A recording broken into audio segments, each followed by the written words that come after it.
अस्सलाम वालेकुम जी, welcome back to my channel. कैसे हैं आप लोग? उम्मीद करती हूँ सब खैरियत से होंगे और मज़े में होंगे। आज आपके साथ शेयर करूँगी मैं सुपर टेस्टी आटा बिस्किट की रेसिपी। ये अपने रिच, बटरी और क्रम्बली टेक्सचर के साथ बहुत ही टेस्टी बनकर तैयार होते हैं।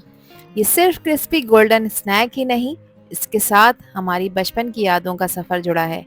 आप इसे घर में बनाकर बहुत ही आसानी से तैयार कर सकते हैं, जिसे आप स्टोर करके भी रख सकते हैं 1 से 1.5 माह के लिए। ये बिल्कुल भी ख़राब नहीं होंगे। वीडियो के दौरान ही मैं आपसे कुछ टिप्स और ट्रिक्स भी शेयर करूंगी, जिससे आपके बिस्किट बहुत ही क्रिस्पी बनकर तैयार होंगे और बहुत ही टेस्टी बनकर तैयार होंगे। तो फिर रेसिपी को एंड तक देखें। अच्छी लगे तो लाइक भी कर दें और चैनल पर न्यू हैं तो चैनल को भी ज़रूर सब्सक्राइब कर लें। तो चलें फिर बिस्मिल्लाहिर्रहमानिर्रहीम पढ़ लेते हैं और ये मज़ेदार से आटा बिस्किट बनाना तैयार करते हैं। मज़ेदार से क्रिस्पी आटा बिस्किट बनाने के लिए यहाँ पर मैं ले रही हूँ 1.5 कप आटा। ये वही आटा है जिससे हम घर में रोटी चपाती पकाते हैं। आप इस रेसिपी को मैदे से भी तैयार कर सकते हैं। अब इसमें इस्तेमाल करूंगी मैं हाफ कप चीनी का। आप चाहें तो अपने टेस्ट के अकॉर्डिंग चीनी एडजस्ट कर सकते हैं, मगर क्योंकि बिस्किट मीठे होते हैं तो इसलिए मैंने इसमें हाफ कप ऐड किया है। अब इसके टेस्ट को बैलेंस करने के लिए, मिठास को बैलेंस करने के लिए इसमें 1/4 टीस्पून मैं नमक का ऐड कर रही हूँ। इसको ऐड करने से इसका जो मीठा होगा ना, वो एकदम से खाते खाते मीठा नहीं लगेगा और एक अच्छा सा फ्लेवर आएगा।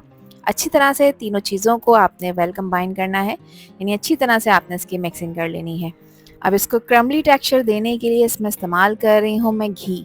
घी आपने नॉर्मल टेम्परेचर का ही यूज़ करना है, यानी रूम टेम्परेचर का आपने घी यूज़ करना है। गरम या फिर मेल्टेड आपने इसमें घी इस्तेमाल नहीं करना।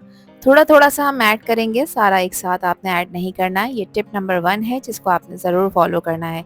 देखिए, जब मैंने 1/3 कप इसमें घी ऐड किया था तो ये थोड़ा सा कम पड़ गया था, तो इसके अलावा मैंने इसमें मज़ीद 3 टेबल स्पून घी ऐड किया है।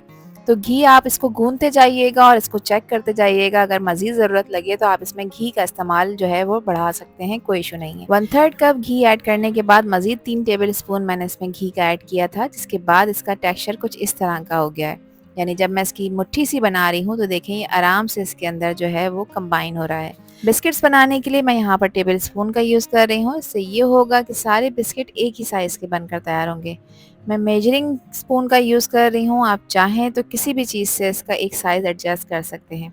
अब देखिए, स्पून से मैंने इसका एक साइज़ ले लिया है और हाथों की मदद से मैं इसको सेट कर लूँगी। आप इसको कोई भी शेप दे सकते हैं। तो मैंने यहाँ पर 2 तरह के शेप बनाए थे। इसको मैं स्क्वायर शेप दूँगी। हाथों की मदद से आपने इसको एजेस को इसके सेट कर लेना है कुछ इस तरह से, जैसा कि आपको वीडियो में नज़र आ रहा है। और फिर नाइफ़ की मदद से आपने इसको सेट कर लेना है और इस तरह से देखें मैंने इसके अंदर मार्क्स लगा दिए हैं, जिससे एक डिज़ाइन क्रिएट हो जाएगा। कोई भी डिज़ाइन आप इसे दे सकते हैं।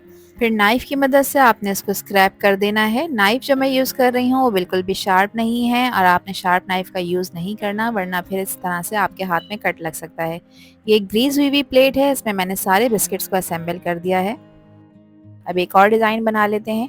तो यहाँ पर मैं सर्कल बना रही हूँ और सर्कल बनाने के बाद नाइफ़ की मदद से मैंने इसके ऊपर एक अदद डिज़ाइन क्रिएट किया है। आप कोई भी डिज़ाइन रख सकते हैं अपनी पसंद का। अगर यही डिज़ाइन को फॉलो करना चाहते हैं तो कोई इशू नहीं है। अब देखें, बिस्किट को एक अच्छा कलर देने के लिए यहाँ पर मैंने 4 टेबल स्पून लिया है दूध का। नॉर्मल टेम्परेचर का दूध है। इसमें मैंने हाफ टी स्पून पाउडर चीनी ऐड की है, यानी जो चीनी मैंने इसमें मिलाई थी इसके आटे में, वही मैंने इसमें ऐड कर दी है हाफ टी स्पून। अब इस दूध के मिक्सर को मैं ब्रश की मदद से लगाऊंगी बिस्किट के ऊपर। आप चाहें तो कॉटन का भी यूज़ कर सकते हैं, मगर इस तरह का ब्रश है मेरे पास तो मैं इसकी मदद से इस तरह से देखें हर बिस्किट के ऊपर ये थोड़ा थोड़ा सा लगा दूंगी। इसको लगाने का ये मकसद है कि जब आप इसे बेक करेंगे या इसे पकाएंगे तो बिस्किट के ऊपर एक बहुत ही खूबसूरत सा कलर आ जाएगा, जो इसकी लुक को बहुत ही ज़्यादा यूनिक बना देगा। दोनों तरह के बिस्किट्स पे देखें मैंने इस तरह से दूध लगा दिया था। अब इसको मज़ीद खूबसूरत बनाने के लिए मैं इसके ऊपर गार्निश कर रही हूँ बारीक कटे हुए पिस्ते बादाम। आप अपनी पसंद का कोई भी ड्राई फ्रूट इसके ऊपर लगा सकते हैं, चाहे आप मूंगफली लगाएं या आप इस पर तिल भी लगा सकते हैं, ये आप लोगों की अपनी चॉइस है। अब इसको बेक करने के लिए यहाँ पर देखें मैंने एक पतीला प्री हीट होने रख दिया था। 5 मिनट पहले बहुत अच्छी तरह से गर्म हो चुका है। जो बिस्किट मैंने असेंबल करके रखे हैं ग्रीस हुई प्लेट में, ये मैं एहतियात से इसमें रख दूंगी। और अब आपने इसको कवर करना है। 2 मिनट आपने चूल्हे का फ्लेम हाई रखना है। उसके बाद फिर आपने चूल्हे का फ्लेम लो करना है और इनको बेक करना है 20 से 25 मिनट के लिए। बहुत ही अच्छी तरह से बेक होकर तैयार हो जाएंगे। ओवन में आप इसे प्री हीटेड ओवन में 180 डिग्री पर 20 मिनट्स के लिए बेक कर सकते हैं। बिस्किट को बेक होते हुए यहाँ पर 25 मिनट हो चुके हैं। कवर हटाएँगे और चेक कर लेंगे कि क्या कंडीशन है। तो अल्हम्दुलिल्लाह बिस्किट्स आप देखें माशाल्लाह से बहुत अच्छी तरह से बेक हो चुके हैं।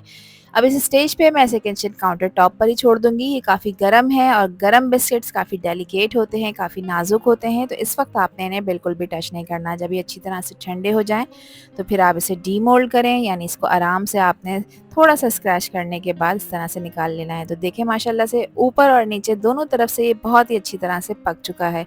इसका कलर चेक करें आप, इसका टेक्सचर चेक करें, कितना खूबसूरत कलर आया है। जब हमने इसके ऊपर दूध लगाया था उसकी वजह से देखें इस पे एक खूबसूरत सा ब्राउन कलर आ चुका है।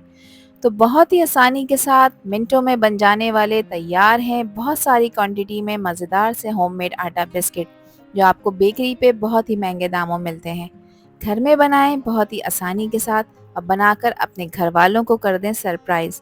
कोई बिलीव ही नहीं करेगा कि ये बिस्किट्स आपने घर में तैयार करे हैं। अब एक बिस्किट मैं आपको तोड़ के भी चेक करा देती हूँ। देखें आप इसकी लुक चेक करें, दोनों तरफ से बहुत अच्छी तरह से बेक हो चुका है और अपने क्रम्बली टेक्सचर के साथ देखें कितना क्रिस्पी बनकर तैयार हुआ है।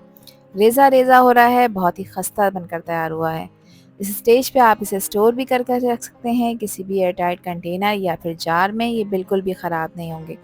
तो मज़ेदार सी ये आटा बिस्किट आप बनाकर अपने फैमिली मेम्बर्स को खिलाएं। बिलीव मी, खा के दिल खुश हो जाएगा।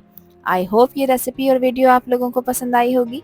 पसंद आई हो तो कमेंट सेक्शन में मुझे अपना प्यारा सा फीडबैक लाजमी शेयर करिएगा। आपके प्यारे से कमेंट का मुझे इंतज़ार रहेगा। आपसे फिर मिलूंगी इंशाल्लाह एक न्यू वीडियो में एक न्यू रेसिपी के साथ। जब तक हादिया को दीजिए इजाज़त। अपना बहुत सारा ख्याल रखिएगा, अपनों का भी ख्याल रखिएगा और मुझे भी अपनी प्यारी दुआओं में याद रखिएगा। अल्लाह हाफ़िज़, अल्लाह निगहबान।